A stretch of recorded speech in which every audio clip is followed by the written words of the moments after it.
ನಮಸ್ಕಾರ, ನೀವು ನೋಡ್ತಾ ಇದ್ದೀರಾ ಏಷ್ಯಾನೆಟ್ ಸುವರ್ಣ ನ್ಯೂಸ್. ನಾನು ಅರುಣ್ ಹುಗಾರ್. ಈಗ ಇದುವರೆಗಿನ ಪ್ರಮುಖ ಸುದ್ದಿಗಳ ಕ್ವಿಕ್ ರೌಂಡ್ ಅಪ್ 30 ನ್ಯೂಸ್.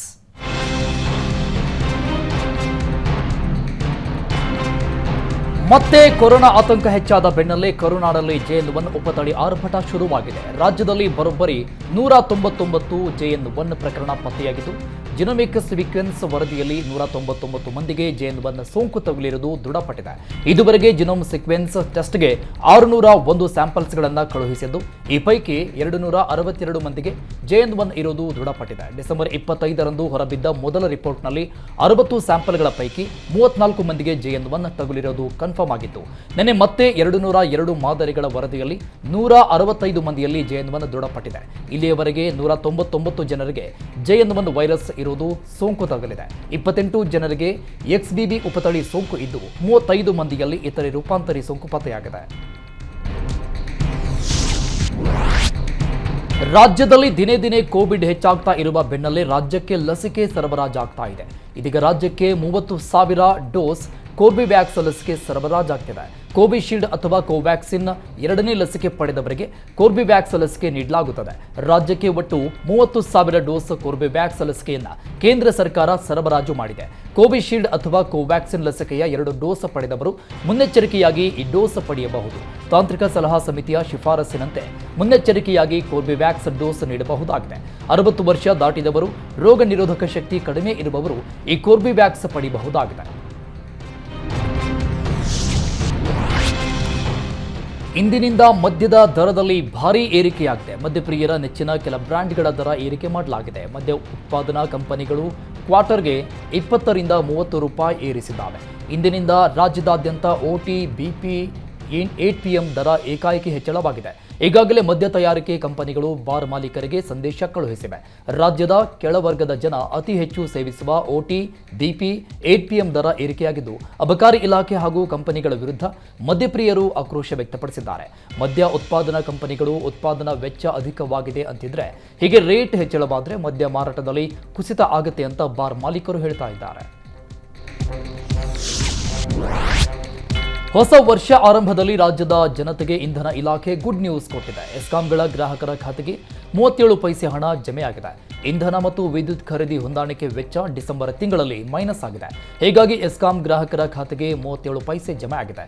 ಯಾವಾಗಲೂ ವಿದ್ಯುತ್ ದರ ಹೆಚ್ಚಿಸಿ ಶಾಕ್ ನೀಡುತ್ತಾ ಇದ್ದ ಎಸ್ಕಾಂಗಳು ಇದೀಗ ಗ್ರಾಹಕರ ಖಾತೆಗೆ 37 ಪೈಸೆ ಜಮೆ ಮಾಡಿದ್ದಾವೆ.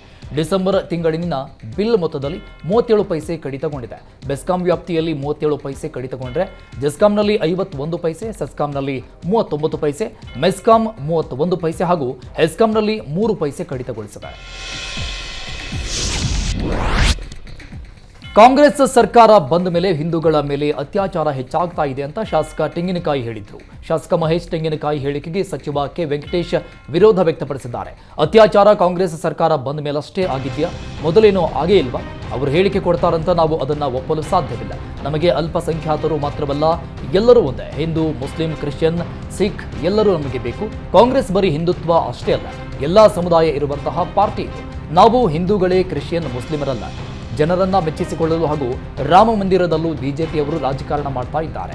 ಮಲೆ ಮಹದೇಶ್ವರ ಬೆಟ್ಟದಲ್ಲಿ ಚಾಮರಾಜನಗರ ಜಿಲ್ಲಾ ಉಸ್ತುವಾರಿ ಹಾಗೂ ರೇಷ್ಮೆ ಪಶುಸಂಗೋಪನಾ ಸಚಿವ ಕೆ ವೆಂಕಟೇಶ್ ವಾಗ್ದಾಳಿ ನಡೆಸಿದ್ದಾರೆ.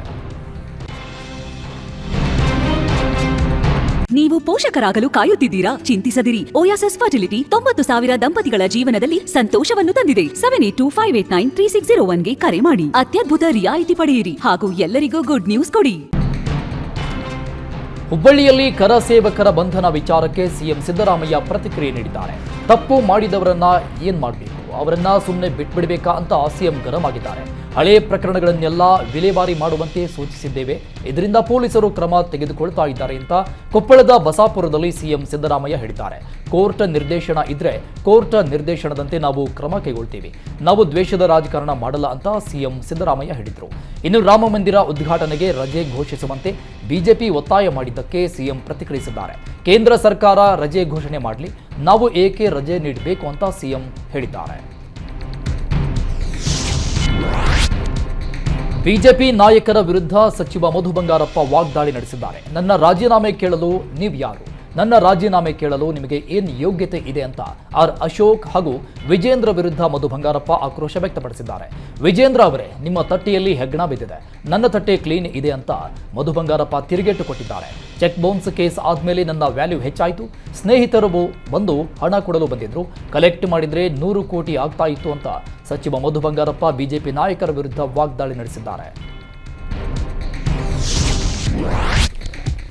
ಮಾಜಿ ಸಚಿವ ಆಂಜನೇಯ ವಿರುದ್ಧ ಮಾಜಿ ಶಾಸಕ ಸಿಟಿ ರವಿ ಕಿಡಿಕಾರಿದ್ದಾರೆ. ನಿಮ್ಮ ಹೆಸರು ಆಂಜನೇಯ, ಸಿದ್ದರಾಮಯ್ಯ ಅವರು ಹೆಸರಲ್ಲಿ ರಾಮ ಇದ್ದಾನೆ ಅಂತ ನೀವು ಹೇಳಿದ್ರಿ. ರಾಮ ಎಲ್ಲರಿಗೂ ನ್ಯಾಯ ಕೊಟ್ಟು ಧರ್ಮದ ಪರ ಕೆಲಸ ಮಾಡಿದ. ಆದರೆ ನಿಮ್ಮ ಸಿದ್ದರಾಮಯ್ಯ ಎಲ್ಲರಿಗೂ ನ್ಯಾಯ ಕೊಟ್ರ? ದಲಿತರಿಗೆ ಅಂತ ಇಟ್ಟ 11,000 ಕೋಟಿ ವಾಪಸ್ ತೆಗೆದುಕೊಂಡ್ರು. ವೋಟ್ ಬ್ಯಾಂಕ್ಗಾಗಿ ಅಲ್ಪಸಂಖ್ಯಾತರಿಗೆ 10,000 ಕೋಟಿ ಇಟ್ಟರು. ಒಬ್ಬರಿಗೆ ಅನ್ಯಾಯ ಮಾಡುವವರು ರಾಮನಿಗೆ ಸಮನಾಗಲು ಸಾಧ್ಯನಾ ಅಂತ ವಾಗ್ದಾಳಿ ನಡೆಸಿದ್ರು. ಅಯೋಧ್ಯೆ ಹೋರಾಟದಲ್ಲಿ ಪಾಲ್ಗೊಂಡ್ರು ಅಂತ 31 ವರ್ಷದ ನಂತರ ಆ ಕಾರ್ಯಕರ್ತರ ಮೇಲಿನ ಕೇಸ್ ಓಪನ್ ಮಾಡಿಸಿದ್ದಾರೆ. ರಾಮನ ಹೆಸರು ಇಟ್ಕೊಂಡಿದ್ದಕ್ಕೆ ರಾಮನ ಗುಣ ಬಂದಿದೆ ಅಂತ ಭಾವಿಸೋಕೆ ಆಗತ್ತಾ? ಸಿದ್ದರಾಮಯ್ಯ ಹೆಸರಲ್ಲಿ ರಾಮ ಇದೆ, ಆದರೆ ರಾಮನ ಗುಣ ಇದೆಯಾ ಅಂತ ಚಿಕ್ಕಮಗಳೂರಲ್ಲಿ ಸಿಟಿ ರವಿ ವಾಗ್ದಾಳಿ ನಡೆಸಿದ್ದಾರೆ. ರಾಮ ಮಂದಿರ ಹೋರಾಟ ಕೇಸ್ ಓಪನ್ಗೆ ವ್ಯಾಪಕ ಆಕ್ರೋಶ ವ್ಯಕ್ತವಾಗಿದೆ. ಕಾಂಗ್ರೆಸ್ ವಿರುದ್ಧ ಕೇಂದ್ರ ಸಚಿವ ಪ್ರಹ್ಲಾದ್ ಜೋಶಿ ಕಿಡಿಕಾರಿದ್ದಾರೆ. ಕಾಂಗ್ರೆಸ್ ರಾಮ ಮಂದಿರದ ಸೇಡು ತೀರಿಸಿಕೊಳ್ತಾ ಇದೆ. ಹೊಟ್ಟೆ ಕಿಚ್ಚಿನಿಂದ ಕಾಂಗ್ರೆಸ್ ಸರ್ಕಾರ ಈ ರೀತಿ ವರ್ತಿಸ್ತಾ ಇದೆ. ರಾಮ ಮಂದಿರದ ಹಳೆ ಕೇಸ್ ತೆಗೆದು ಅರೆಸ್ಟ್ ಮಾಡ್ತಾ ಇದ್ದಾರೆ. ಅರೆಸ್ಟ್ ಮಾಡುವಂತಹ ನೀಚ ಕೃತ್ಯಕ್ಕೆ ಸರ್ಕಾರ ಕೈ ಹಾಕಿದೆ. ಡಿಜೆ ಕೆಜೆಹಳ್ಳಿ ಕೇಸ್ ಆರೋಪಿಗಳ ಬಿಡುಗಡೆಗೆ ಪತ್ರ ಬರೆದ್ರು. ಈಗ 72 ವರ್ಷದ ವ್ಯಕ್ತಿಯನ್ನ ಅರೆಸ್ಟ್ ಮಾಡಿಸಿದ್ದೀರಾ? ಸಿದ್ದರಾಮಯ್ಯನವರೇ, ಏನು ಮಾಡಲು ಹೊರಟಿದ್ದೀರಿ? ISIS ಸರ್ಕಾರ ಮಾಡಲು ಹೊರಟಿದ್ದೀರಾ ಅಥವಾ ಮೊಘಲ್ ಸರ್ಕಾರ, ಇಸ್ಲಾಮಿಕ್ ಸರ್ಕಾರ ನಡೆಸ್ತಾ ಇದ್ದೀರಾ ಅಂತ ಸಿದ್ದರಾಮಯ್ಯ ವಿರುದ್ಧ ಕೇಂದ್ರ ಸಚಿವ ಪ್ರಹ್ಲಾದ್ ಜೋಶಿ ವಾಗ್ದಾಳಿ ನಡೆಸಿದ್ದಾರೆ. ರಾಮ ಮಂದಿರ ಉದ್ಘಾಟನೆಗೆ ಸಿಎಂ ಆಹ್ವಾನಿಸಿಲ್ಲ ಅನ್ನೋ ವಿಚಾರಕ್ಕೆ ಆಂಜನೇಯ ವಿರುದ್ಧ ಪ್ರಹ್ಲಾದ್ ಜೋಶಿ ಕಿಡಿಕಾರಿದ್ದಾರೆ. ರಾಮ ಮಂದಿರ ಉದ್ಘಾಟನೆಗೆ ಯಾವ ರಾಜ್ಯದ ಬಿಜೆಪಿ ಮುಖ್ಯಮಂತ್ರಿಗೂ ಆಹ್ವಾನ ನೀಡಿಲ್ಲ. ಕೇಂದ್ರ ಮಂತ್ರಿಯಾದ ನನಗೆ ಕರೆದಿಲ್ಲ. ನನಗೆ ಸಮಾರಂಭಕ್ಕೆ ಬರಬೇಡಿ ಅಂತ ಹೇಳಿದ್ದಾರೆ. ಅಲ್ಲಿ ಜಾಗ ಇಲ್ಲ, ಅಲ್ಲಿನ ವ್ಯವಸ್ಥೆ ಸೀಮಿತವಾಗಿದೆ. ಯಾರನ್ನ ಕರೆಯಬೇಕು, ಕರೆಯಬಾರದು ಎಂಬುದು ಸಮಿತಿ ನಿರ್ಧಾರ ಮಾಡುತ್ತೆ. ರಾಜಕಾರಣಕ್ಕಾಗಿ ಹೋರಾಟಗಾರರನ್ನ ಅರೆಸ್ಟ್ ಮಾಡಿಸಿದ್ದೀರಿ. ಸೋನಿಯಾ ರಾಹುಲ್ ಪ್ರೀತಿ ಅದಕ್ಕೆ ಸರ್ಕಾರ ನಡೆಸ್ತಾ ಇದ್ದೀರಾ ಅಂತ ಕೇಂದ್ರ ಸಚಿವ ಪ್ರಹ್ಲಾದ್ ಜೋಶಿ ಗರಮಾದ್ರು. ಆಂಜನೇಯಗೆ ಸಮೃದ್ಧಿ ಬರಲಿ ಅಂತ ಜೋಶಿ ಟಾಂಗ್ ಕೊಟ್ಟರು. ಇನ್ನು ಭವ್ಯವಾದ ರಾಮ ಮಂದಿರ ನಿರ್ಮಾಣ ಆಗಿದ್ದಕ್ಕೆ ಕಾಂಗ್ರೆಸ್ಗೆ ಹೊಟ್ಟೆ ಕಿಚ್ಚಾಗಿದೆ. ಕಾಂಗ್ರೆಸ್ಗೆ ಮಂದಿರ ನಿರ್ಮಾಣದಿಂದ ಆತಂಕ ಶುರುವಾಗಿದೆ. ಕಾಂಗ್ರೆಸ್ನವರು ಇಷ್ಟು ದಿನ ವಿರೋಧಿಸಿದ್ರು, ಈಗ ಕನ್ಫ್ಯೂಸ್ನಲ್ಲಿದ್ದಾರೆ. ರಾಮನ ಕಲ್ಪನೆ ಬಗ್ಗೆಯೇ ಕಾಂಗ್ರೆಸ್ನವರು ವಾದ ಮಾಡಿದ್ರು. ಇದೀಗ ಪ್ರಧಾನಿ ಉದ್ಘಾಟನೆ ವಿಚಾರಕ್ಕೂ ಕಾಂಗ್ರೆಸ್ನವರು ಖ್ಯಾತೆ ತೆಗಿತಾ ಇದ್ದಾರೆ ಅಂತ ವಿಜಯಪುರದಲ್ಲಿ ಕೇಂದ್ರ ಸಚಿವ ಪ್ರಹ್ಲಾದ್ ಜೋಶಿ ಆಕ್ರೋಶ ವ್ಯಕ್ತಪಡಿಸಿದ್ದಾರೆ.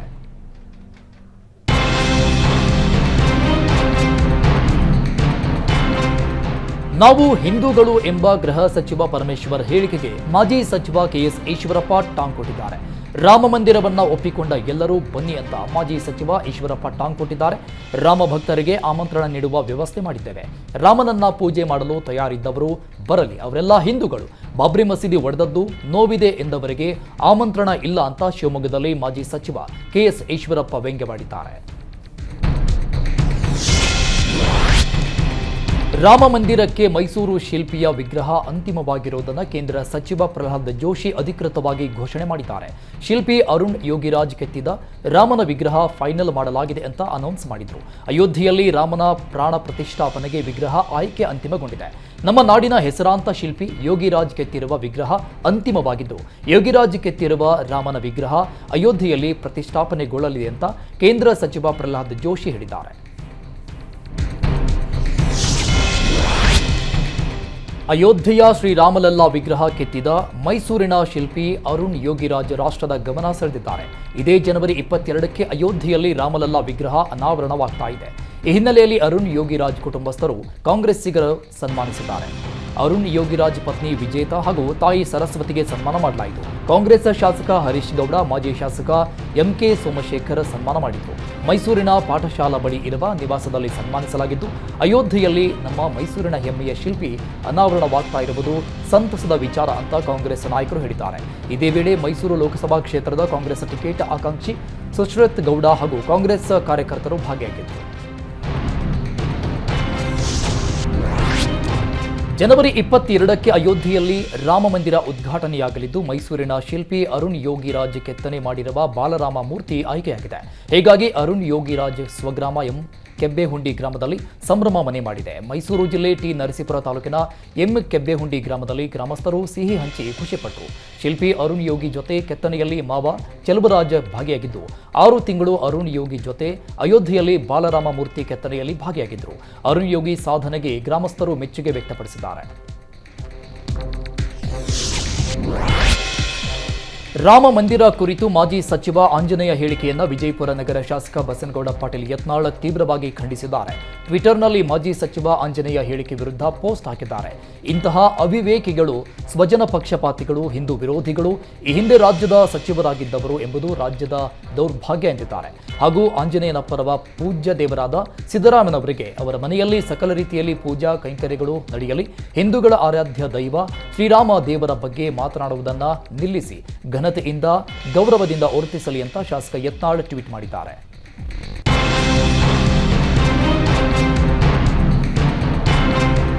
ಬಿಬಿಎಂಪಿ ಮುಖ್ಯ ಆಯುಕ್ತರು ಹಾಗೂ 8 ಜನ ಜಂಟಿ ಆಯುಕ್ತರ ವಿರುದ್ಧ ಲೋಕಾಯುಕ್ತಕ್ಕೆ ದೂರು ಸಲ್ಲಿಸಲಾಗಿದೆ. ಕರವೇ ಸಿಂಹ ಸೈನ್ಯದ ಶ್ರೀನಿವಾಸ್ ಗೌಡರಿಂದ ಲೋಕಾಯುಕ್ತಕ್ಕೆ ದೂರು ನೀಡಲಾಗಿದೆ. ಕನ್ನಡ ನಾಮಫಲಕ ಅಳವಡಿಕೆ ವಿಚಾರಕ್ಕೆ ಸಂಬಂಧಪಟ್ಟಂತೆ ದೂರು ನೀಡಿದ್ದು ಕೂಡಲೇ ಆಯುಕ್ತರು ಹಾಗೂ ಜಂಟಿ ಆಯುಕ್ತರ ವಿರುದ್ಧ ಎಫ್ಐಆರ್ ದಾಖಲಿಸುವಂತೆ ಮನವಿ ಮಾಡಿದ್ದಾರೆ. 2018ರಲ್ಲಿ ಕನ್ನಡ ನಾಮಫಲಕ ಅಳವಡಿಸಲು ಬಿಬಿಎಂಪಿಯೇ ಆದೇಶ ಮಾಡಿತು. ಆದರೆ 5 ವರ್ಷವಾದರೂ ಯಾವುದೇ ಕ್ರಮ ಜರುಗಿಸಿಲ್ಲ. ಇಲ್ಲಿಯವರೆಗೆ ಯಾವುದೇ ಮಾಲ್ ಶಾಪ್ಗಳ ವಿರುದ್ಧ ಕ್ರಮ ಜರುಗಿಲ್ಲ. ಆದರೆ ಕನ್ನಡ ಹೋರಾಟಗಾರರನ್ನ ಬಂಧಿಸಿದ್ದಾರೆ. ಕೂಡಲೇ ಎಲ್ಲ ಕನ್ನಡ ಹೋರಾಟಗಾರರನ್ನ ಬಿಡುಗಡೆ ಮಾಡಬೇಕು. ಬಿಡುಗಡೆ ಮಾಡಿಲ್ಲ ಅಂದರೆ ಫ್ರೀಡಂ ಪಾರ್ಕ್ನಲ್ಲಿ ಅರಬೆತ್ತಲೆ ಪ್ರತಿಭಟನೆ ಮಾಡುವುದಾಗಿ ಎಚ್ಚರಿಕೆ ಕೊಟ್ಟಿದ್ದಾರೆ. ಕರವೇ ರಾಜ್ಯಾಧ್ಯಕ್ಷ ನಾರಾಯಣಗೌಡ ಮತ್ತು ಕಾರ್ಯಕರ್ತರ ಬಿಡುಗಡೆಗೆ ಆಗ್ರಹಿಸಿ ಪ್ರತಿಭಟನೆ ನಡೆಸಲಾಯಿತು. ಬೀದರ್ನಲ್ಲಿ ಕರ್ನಾಟಕ ರಕ್ಷಣಾ ವೇದಿಕೆ ಬೃಹತ್ ಪ್ರತಿಭಟನೆ ನಡೆಸಿದ್ದು ನಗರದ ಅಂಬೇಡ್ಕರ್ ವೃತ್ತದಿಂದ ಜಿಲ್ಲಾಧಿಕಾರಿಗಳ ಕಚೇರಿಯವರೆಗೂ ಪ್ರತಿಭಟನೆ ನಡೆಸಿದರು. ಕೂಡಲೇ ಕರವೇ ರಾಜ್ಯಾಧ್ಯಕ್ಷ ನಾರಾಯಣಗೌಡ ಮತ್ತು ಕಾರ್ಯಕರ್ತರನ್ನ ಬಿಡುಗಡೆ ಮಾಡಬೇಕು ಅಂತ ಆಗ್ರಹಿಸಿದರು. ರಾಜ್ಯ ಸರ್ಕಾರದ ವಿರುದ್ಧ ಕರವೇ ಕಾರ್ಯಕರ್ತರು ಧಿಕ್ಕಾರ ಕೂಗಿ ಆಕ್ರೋಶ ಹೊರಹಾಕಿದರು. ಬೀದರ್ ಜಿಲ್ಲಾಧಿಕಾರಿ ಮೂಲಕ ಸರ್ಕಾರಕ್ಕೆ ಕರವೇ ಮನವಿ ಸಲ್ಲಿಸಿದ್ದು ಕರವೇ ಕಾರ್ಯಕರ್ತರಿಗೆ ವಿವಿಧ ಕನ್ನಡಪರ ಸಂಘಟನೆಗಳು ಸಾಥ್ ನೀಡಿದವು. ಶಿವಮೊಗ್ಗದಲ್ಲಿ ಬೆಳಗ್ಗೆ ಜಾರಿ ನಿರ್ದೇಶನಾಲಯ ಅಧಿಕಾರಿಗಳು ದಾಳಿ ನಡೆಸಿದ್ದಾರೆ. ತೀರ್ಥಹಳ್ಳಿಯ ಪ್ರಖ್ಯಾತ ನ್ಯಾಷನಲ್ ಸಮೂಹ ಸಂಸ್ಥೆಗಳ ಮೇಲೆ ಇಡಿ ದಾಳಿ ನಡೆಸಿದೆ. ನ್ಯಾಷನಲ್ ಸಂಸ್ಥೆಯ ಗೋಲ್ಡ್ ಪ್ಯಾಲೇಸ್, ಸೂಪರ್ ಬಜಾರ್ ಹಾಗೂ ಇಂಡಿಯನ್ ಗ್ಯಾಸ್ ಗೌಡೌನ್ ಮೇಲೆ ದಾಳಿ ನಡೆಸಲಾಗಿದೆ. ತೀರ್ಥಹಳ್ಳಿ ಪಟ್ಟಣದಲ್ಲಿರುವ ನ್ಯಾಷನಲ್ ಸಂಸ್ಥೆ ಮಾಲೀಕರ ಮನೆ ಮೇಲೂ ಇಡಿ ದಾಳಿ ಮಾಡಿದೆ. ನ್ಯಾಷನಲ್ ಸಂಸ್ಥೆ ಅಹಮದ್ ಸಾಬ್ ಅವರ ಒಡೆತನದಲ್ಲಿದ್ದು ಅವರ ಮಕ್ಕಳು ನ್ಯಾಷನಲ್ ಸಂಸ್ಥೆಯ ವಿವಿಧ ಬಿಸಿನೆಸ್ ನಿರ್ವಹಣೆ ಮಾಡ್ತಾ ಇದ್ದಾರೆ. ರೆಹಮಾನ್ ಶರೀಫ್ ಖ್ಯಾತ ಗುತ್ತಿಗೆದಾರರಾಗಿದ್ದು ಶರೀಫ್ ಒಡೆತನದ ನ್ಯಾಷನಲ್ ಕನ್ಸ್ಟ್ರಕ್ಷನ್ಸ್ ಶಿವಮೊಗ್ಗ ವಿಮಾನ ನಿಲ್ದಾಣ ನಿರ್ಮಿಸಿತು. Office national gold jeweller shop, Sulaiman national super market ನಿರ್ವಹಿಸ್ತಾ ಇದ್ದು ಇಡಿ ಅಧಿಕಾರಿಗಳು 4ಕ್ಕೂ ಹೆಚ್ಚು ತಂಡಗಳಾಗಿ ದಾಳಿ ಮಾಡಿ ದಾಖಲೆಗಳನ್ನು ಪರಿಶೀಲಿಸ್ತಾ ಇದ್ದಾರೆ. 2A ಮೀಸಲಾತಿ ಹೋರಾಟ ವಿಚಾರಕ್ಕೆ ಸಂಬಂಧಪಟ್ಟಂಗೆ ಮತ್ತೆ ಸರ್ಕಾರಕ್ಕೆ ಜೆ ಮೃತ್ಯುಂಜಯ ಸ್ವಾಮೀಜಿ ಎಚ್ಚರಿಕೆ ಕೊಟ್ಟಿದ್ದಾರೆ. 2A ಮೀಸಲಾತಿ ಘೋಷಣೆ ಮಾಡಲು ಜನವರಿ 20 ಕಡೆಯ ದಿನ. ನಿರ್ಲಕ್ಷ್ಯ ತೋರಿದ್ರೆ ವಿಧಾನಸೌಧಕ್ಕೆ ಮುತ್ತಿಗೆ ಹಾಕುವುದಾಗಿ ಎಚ್ಚರಿಕೆ ಕೊಟ್ಟಿದ್ದಾರೆ. ಹಗರಿಬೊಮ್ಮನಹಳ್ಳಿ ತಾಲೂಕಿನ ಒಟ್ಟಮ್ಮನಹಳ್ಳಿ ಗ್ರಾಮದಲ್ಲಿ ಮಾತನಾಡಿದ ಜೆ ಮೃತ್ಯುಂಜಯ ಸ್ವಾಮೀಜಿ, ಹೋರಾಟ ಮಾಡುತ್ತಾ ಬಂದಿದ್ದೇವೆ, ಮಾಡುತ್ತಲೇ ಇದ್ದೇವೆ. ಆದರೆ ಸರ್ಕಾರಗಳು ನಮ್ಮ ಬೇಡಿಕೆಯನ್ನ ಇಲ್ಲಿಯವರೆಗೂ ಈಡೇರಿಸಿಲ್ಲ ಅಂತ ಹೇಳಿದ್ದಾರೆ. ರಾಜ್ಯ ಹೆದ್ದಾರಿ ತಡೆದು ಲಿಂಗ ಪೂಜೆ ಮಾಡುವ ಮೂಲಕ ಬೇಡಿಕೆಗಳಿಗೆ ಆಗ್ರಹಿಸುತ್ತೇವೆ ಅಂತ ಹೇಳಿದ್ದಾರೆ.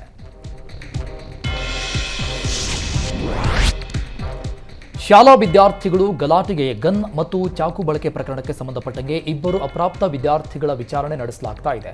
ಬಾಲಮಂದಿರದಲ್ಲಿ 2 ವಿದ್ಯಾರ್ಥಿಗಳ ವಿಚಾರಣೆ ನಡೆಸಲಾಗ್ತಾ ಇದ್ದು ತಡರಾತ್ರಿ 2ರನ್ನು ಪಶ್ಚಿಮ ಠಾಣೆಯಿಂದ ರಾಯಚೂರು ನಗರದಲ್ಲಿರುವ ಬಾಲಮಂದಿರಕ್ಕೆ ಶಿಫ್ಟ್ ಮಾಡಿದ್ದಾರೆ.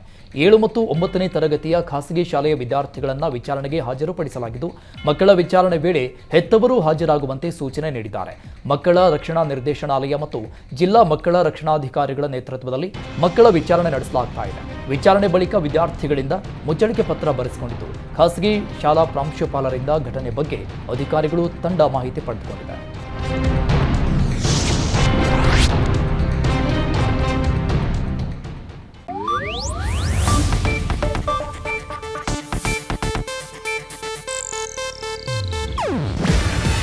ಇದು ಏಷ್ಯಾನೆಟ್ ನ್ಯೂಸ್ ನೆಟ್ವರ್ಕ್ ಪ್ರಸ್ತುತಿ.